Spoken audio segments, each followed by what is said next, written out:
L'économie chinoise s'est redressée régulièrement et la croissance économique au deuxième trimestre a été nettement meilleure que prévu. Cependant, la situation économique actuelle est encore compliquée et sévère. Et si le développement économique de la Chine au second semestre suscite un grand espoir, il fait également face à des défis. Plus de détails dans la rubrique Media Focus d'aujourd'hui avec ma collègue Zhu Jingtian. Bonjour Jingtian. Bonjour. La première question, selon les médias, quelle est la situation générale de l'économie chinoise aujourd'hui?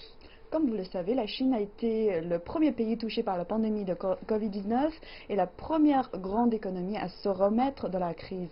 Par rapport à la même période de l'année dernière, le PIB de la Chine au deuxième trimestre de cette année a augmenté de 3,2%, ce qui a marqué le début de la reprise de l'économie chinoise. Selon les Échos, à en juger par la situation actuelle, la chaîne d'approvisionnement intérieur de la Chine s'est rapidement rétablie et l'industrie manufacturière a montré une forte dynamique.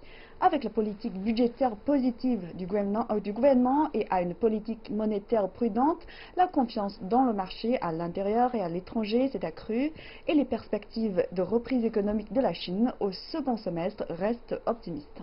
Les médias sont plus ou moins optimistes à l'égard de la reprise économique de la Chine. On peut le dire car selon les experts, le PIB de la Chine au deuxième trimestre était meilleur que prévu, démontrant la résilience et le potentiel de cette deuxième économie mondiale. Cependant, derrière les solides données économiques se cache la reprise de différents secteurs économiques à des rythmes différents. En général, l'offre dépasse la demande, l'investissement dépasse la consommation et l'industrie se développe mieux que le tertiaire. On peut quand même s'attendre à ce que l'économie chinoise évolue vers une reprise équilibrée au second semestre de cette année. Avec le soutien des politiques, la normalisation progressive de la croissance de l'emploi et des revenus contribuera à libérer une demande de consommation réduite et la reprise et l'augmentation de la consommation contribueront à stimuler la croissance économique. Et dans ce cas-là, y a-t-il quand même des défis à relever pour l'économie chinoise? Évidemment, un article de Reuters souligne que, avec l'assouplissement des mesures de confinement et la relance accrue du gouvernement, le rebond économique de la Chine au deuxième trimestre a dépassé les attentes, mais il reste une bataille difficile à mener pour un rétablissement complet. Au cours de la pandémie, le gouvernement chinois a adopté une politique budgétaire positive et une politique monétaire prudente.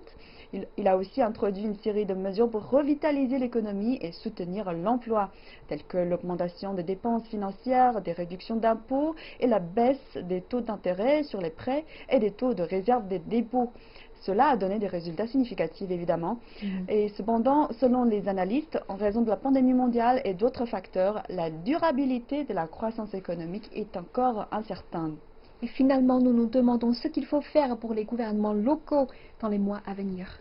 Les gouvernements locaux ont accéléré le déploiement du travail économique dans la seconde moitié de l'année et certains ont proposé de continuer à développer des investissements efficaces et à stimuler vigoureusement la consommation.